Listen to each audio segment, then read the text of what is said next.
This story is called I Ghosted My Ex 2.5 years ago, and now she's back to make me raise her baby with someone else.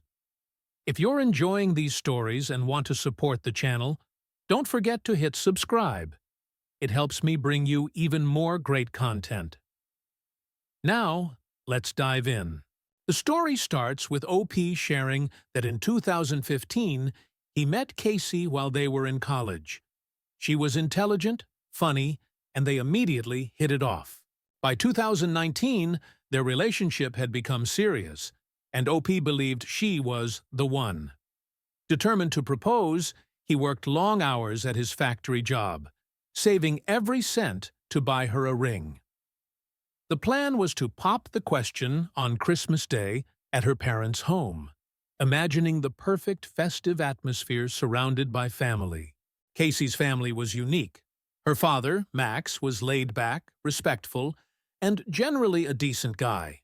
Her sister, Sherry, was kind, supportive, and sweet. But her mother, Jane, was another story. She couldn't stand OP. Despite his efforts, Jane always made snide remarks, claiming Casey deserved someone better, or that OP lacked ambition. While Casey dismissed these comments as her mom just being herself, OP didn't entirely buy it. Still, he persevered, believing Jane would eventually warm up to him because of his love for Casey. For Christmas, OP decided to go all out. He gifted Sherry a laptop for college, knowing she needed one, bought Max a barbecue grill, and even splurged on a fancy scarf for Jane, though it stretched his budget. He hoped the scarf might help change her opinion of him. Casey was supposed to join them after her hospital shift, so OP handed out the gifts first. Sherry was overjoyed by the laptop, calling it the nicest gesture anyone had ever done for her. Max seemed genuinely pleased with the grill, and even Jane managed to mutter a stiff thank you for the scarf. For a brief moment, OP thought things were finally improving. But then Sherry began acting strangely. She kept glancing at OP, her eyes darting toward Max as if debating whether to say something. Eventually, she pulled OP aside into her room, with Max following, looking puzzled. Sherry, tearing up, blurted out an apology and confessed she couldn't keep a secret anymore. OP had no idea what she meant until she handed him a pregnancy test. Frozen in disbelief, OP struggled to process what was happening. Sherry explained it was Casey's and admitted she had discovered it the previous month. Then came the devastating truth. Casey had been cheating on OP for months, starting earlier that year with a man Jane had introduced her to. Casey had begged Sherry to keep it quiet, saying she needed time to sort things out. Overwhelmed, OP couldn't speak. His chest felt tight, his hands trembled, and his vision blurred. Max put a reassuring hand on his shoulder and told him he understood if he wanted to leave. Snapping out of his daze, OP thanked Sherry for being honest, shook Max's hand, and left. Walking out, he saw Jane sitting on the couch, sipping wine, seemingly unbothered. OP didn't say a word to her, fearing he'd lose his temper. The drive home was a haze of rage and heartbreak. Back at his apartment, he called his family and told them everything. His mom was livid, saying he was better off without Casey, while his sisters were ready to confront her. OP told them to let it go. He just wanted to move on. That night, Casey bombarded his phone with messages like, "I can explain," and "Please, just talk to me." He didn't reply. By morning, OP changed his number, deleted his social media, and began removing every trace of Casey from his life. It was excruciating, but he knew he deserved better. In the weeks that followed, OP felt like he was in survival mode. Cutting Casey off wasn't just about avoiding her, it was about shielding himself from everything she symbolized. He wasn't just heartbroken, he was humiliated and angry, replaying every moment of their relationship to figure out how he'd missed the signs. Casey tried every method to reach him, using blocked numbers, emails, and even contacting his family, repeating the same excuses. "It's not what it looks like," or "You're misunderstanding everything." OP ignored it all. To him, there was nothing to misunderstand. She had cheated, gotten pregnant, and lied. OP leaned heavily on his family for support. His mom ensured he ate and slept, while his sisters bluntly reminded him Casey wasn't worth his time. Their honesty helped. To keep himself busy, OP picked up extra shifts at work, determined to rebuild his savings. The money spent on the ring was gone, but losing the life he thought he was creating with Casey hurt more. Slowly, he started focusing on himself. He joined a local basketball league, reconnected with friends, and even attempted cooking. Though he wasn't great at it, it brought some joy. Gradually, he began to heal. In mid-2020, OP received unexpected news. A mutual friend reached out, asking if he'd heard about Casey. Though tempted to ignore it, curiosity got the better of him. The friend revealed that Casey's affair partner had abandoned her after learning he was the baby's father. Now, Casey was a single mom, trying to manage on her own. OP's reaction? Indifference.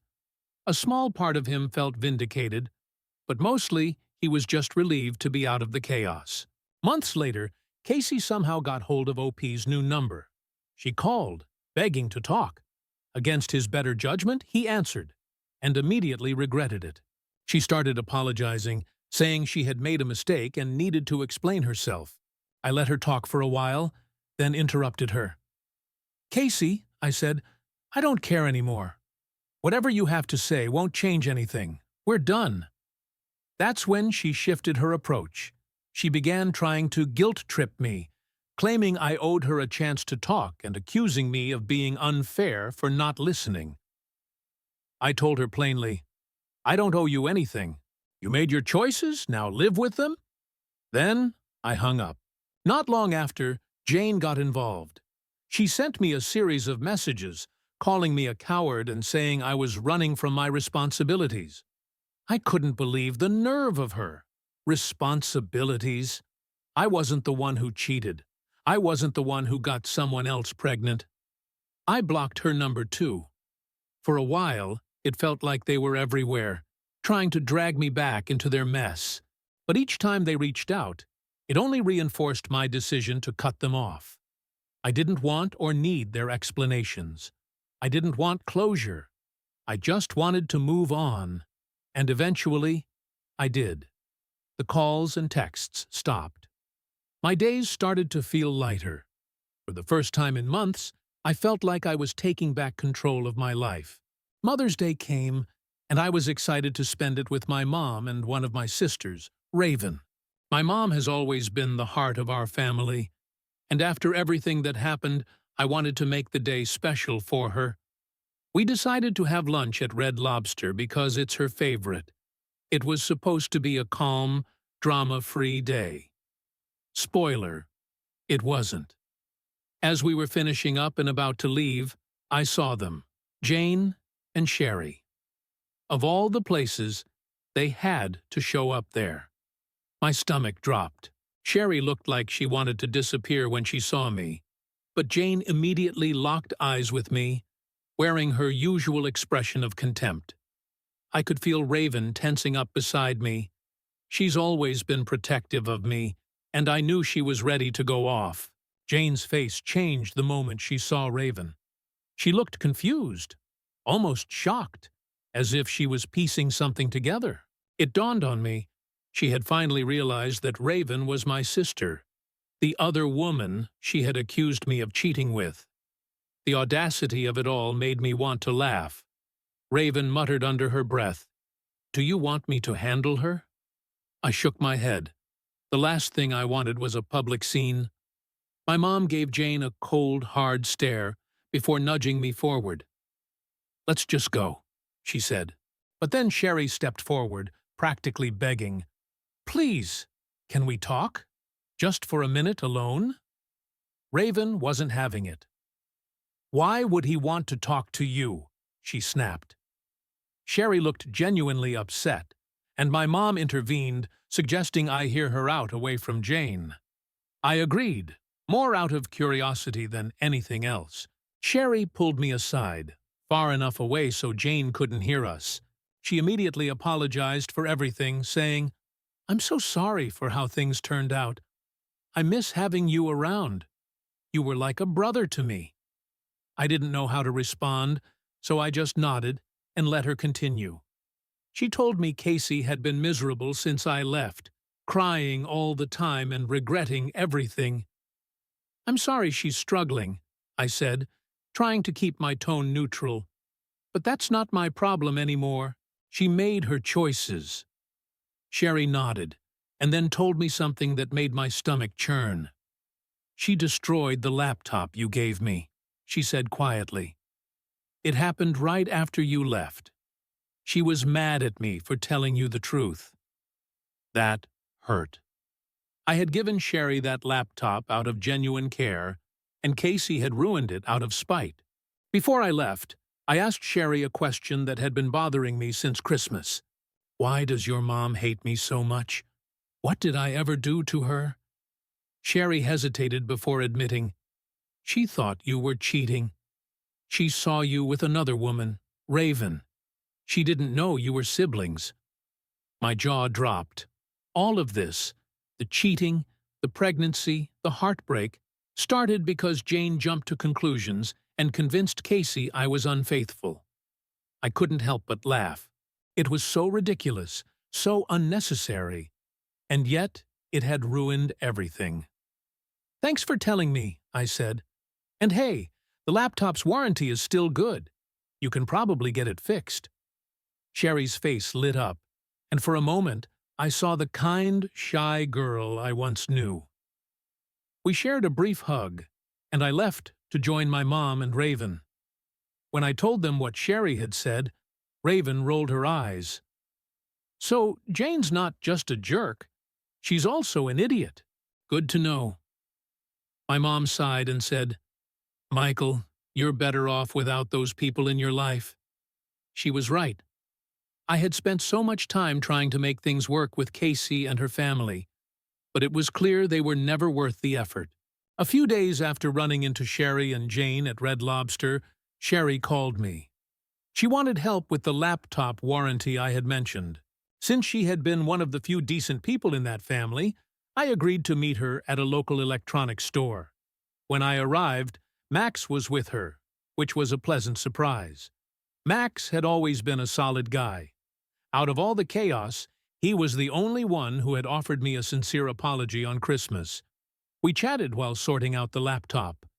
Max thanked me again for the grill I had given him and said how much he loved using it. Sherry was quieter, but seemed relieved to have someone helping her. It felt nice, almost normal. Afterward, Max suggested we grab lunch together as a thank you. I agreed, thinking it would be a good way to catch up. We went to a small restaurant nearby, and for the first time in a long time, I wasn't thinking about Casey or the drama. Max talked about his plans to redo their backyard, and Sherry mentioned how school was going, though she was clearly still dealing with tension at home. It was a surprisingly pleasant time. Just as we were finishing up, I heard someone call my name. I looked up, and there she was, Casey. My heart sank. She looked rough, tired, stressed, and like she had aged years since I last saw her. Part of me felt sorry for her, but the other part was just annoyed that she had shown up and ruined what had been a peaceful afternoon. "Hi," she said, her voice barely above a whisper.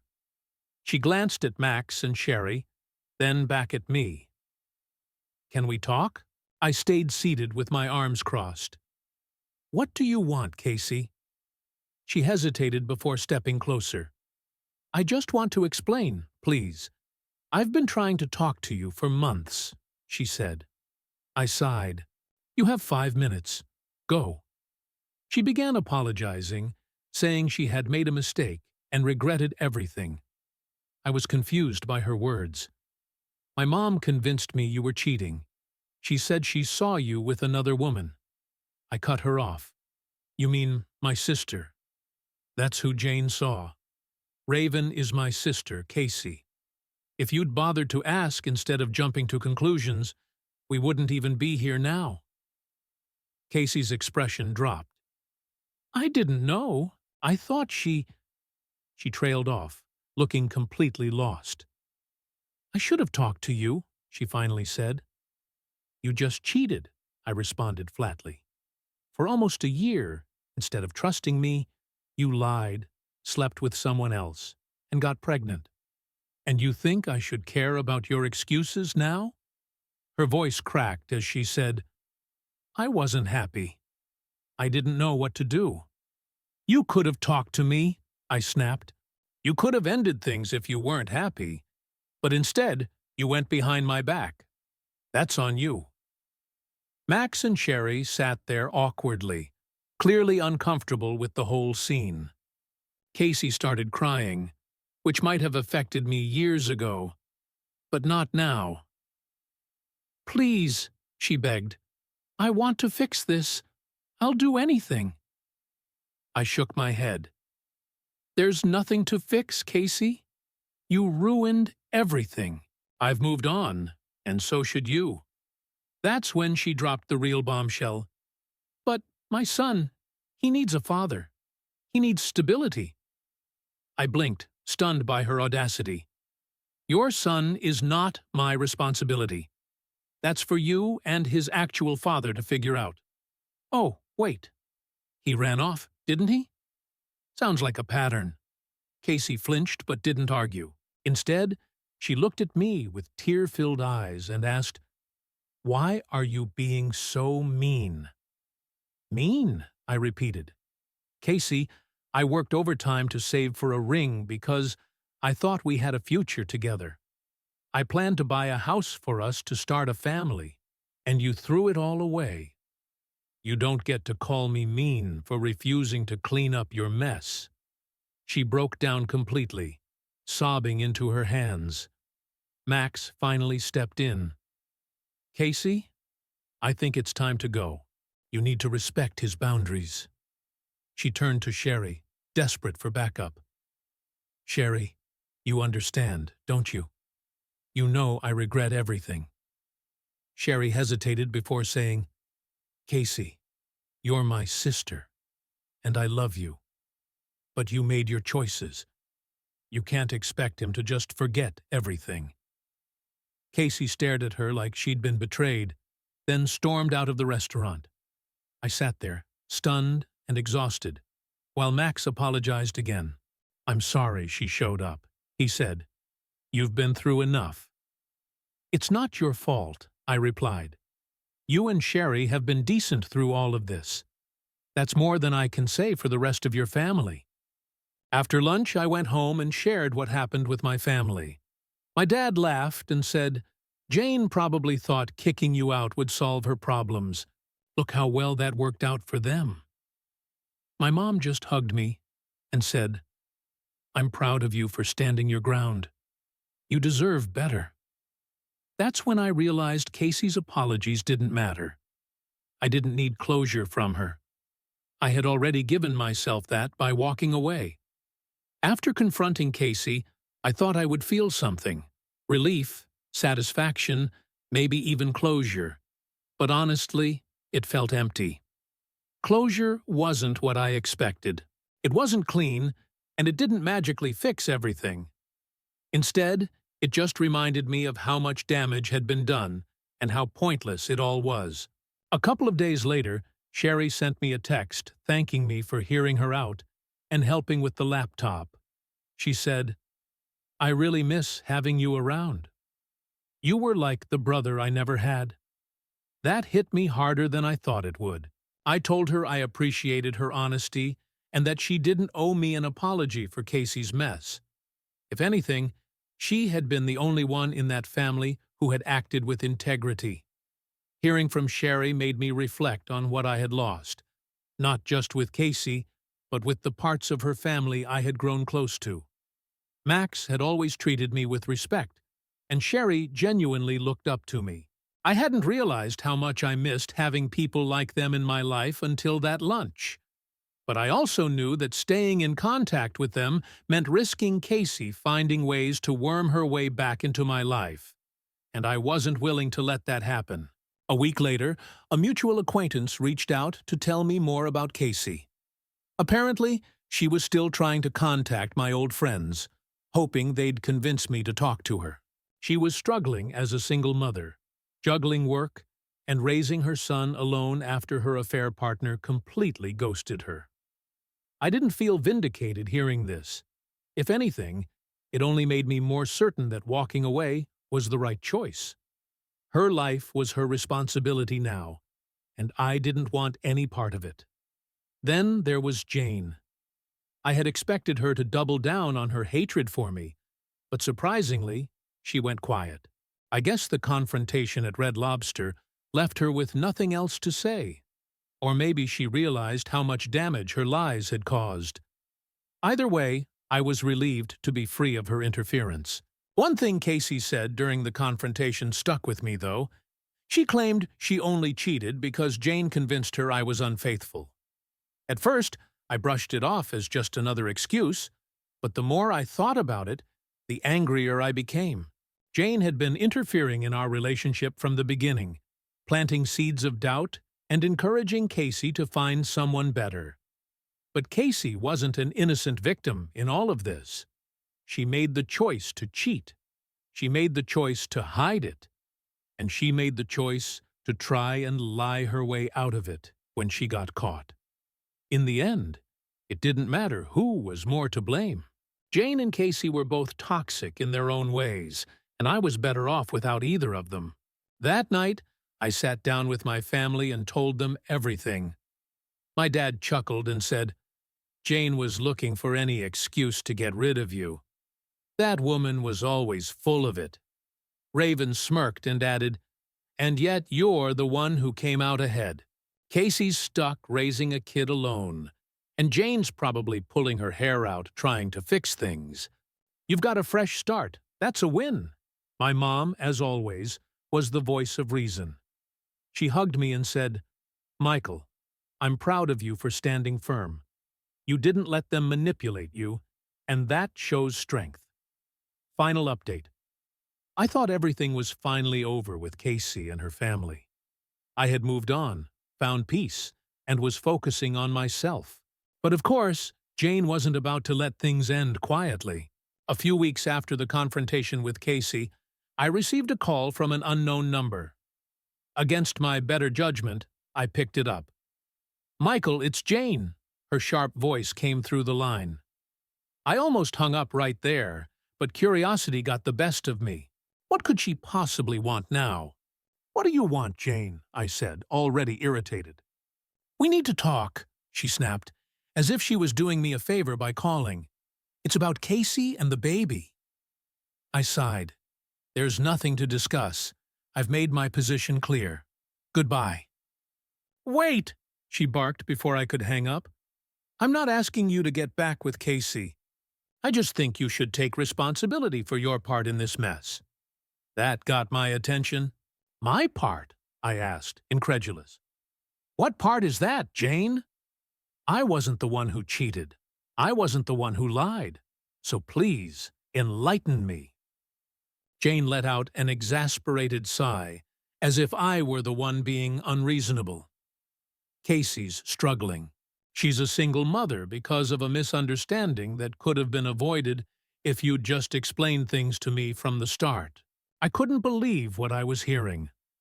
"Are you seriously blaming me for Casey's affair? You were the one who introduced her to that guy. You were the one who convinced her I was cheating. Don't put this on me." Jane ignored my words completely. "That baby needs a father, Michael. You were practically part of the family for years. It's time you stepped up and helped, if not for Casey, then for the child." I was so stunned, I didn't know how to respond at first. When I finally found my voice, I said, "Jane, let me make this perfectly clear. That baby is not mine. I owe you Casey and her child absolutely nothing. And if you call me again, I'll block you just like I did before." "You selfish boy," she hissed. Do you think you'll ever find someone better than Casey? She made a mistake, but she's still the best you'll ever do. You're throwing away a good woman over something so trivial. That was it.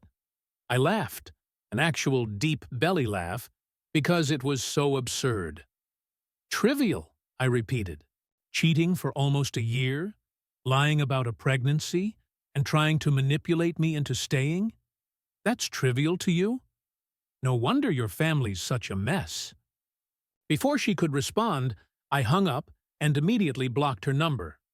I thought that would be the end of it, but Jane wasn't finished. The next day, I received a call from Max. He sounded tired and stressed, which was unusual for him. "Michael, I need to apologize in advance," he said. "Jane's been out of control. She's planning to come to your workplace." "Why would she do that?" I asked, completely caught off guard. "She says you need to face her and take responsibility," Max explained. "I've tried talking her out of it, but you know how she is." I groaned, already dreading the confrontation. Sure enough, later that afternoon, Jane showed up at my job. She stormed into the office, demanding to see me. Thankfully, my manager intercepted her and asked what she wanted. "I need to speak to Michael," Jane said loudly enough for everyone to hear. "It's a private family matter." I was in the back, but I could hear her clearly. My manager came to get me, looking concerned. "Do you know this woman?" she asked. "Unfortunately, yes," I replied. "I'll handle it." When I walked out to meet Jane, she immediately started her tirade. "You've been ignoring me, and I won't stand for it," she said, glaring at me like I was a misbehaving child. "You're going to listen to what I have to say." "No, I'm not," I replied. "You're on private property, and you're disrupting my workplace. Leave now, or I'll have security escort you out." That only made her angrier. "You can't just ignore your responsibilities, Michael. I'll tell everyone here what kind of man you really are." I crossed my arms. "Go ahead. Tell them how your daughter cheated on me, lied about her pregnancy, and tried to manipulate me into staying. Let's see how much sympathy you get." Jane's face turned red, and for a moment, I thought she might actually explode. "You're a pathetic excuse for a man," she spat. "I hope you end up alone because no decent woman will ever want you." Before I could respond, security arrived and escorted her out. My coworkers were obviously curious, but I just shrugged it off, saying, "Crazy X's mom. Long story." They didn't press further. Later that night, I received a text from Sherry. She apologized profusely for her mom's behavior and said Max was furious with Jane for embarrassing their family. "She's out of control," Sherry wrote. "Max is thinking about filing for divorce because of this." I told Sherry it wasn't her fault and that I didn't blame Max for wanting out. Jane had caused nothing but chaos, and honestly, I felt bad for him. The whole situation left me emotionally drained. But it also reinforced one thing. I had made the right choice by cutting Casey and her family out of my life. They were toxic, entitled, and incapable of taking responsibility for their actions, and I wasn't about to let them drag me down with them.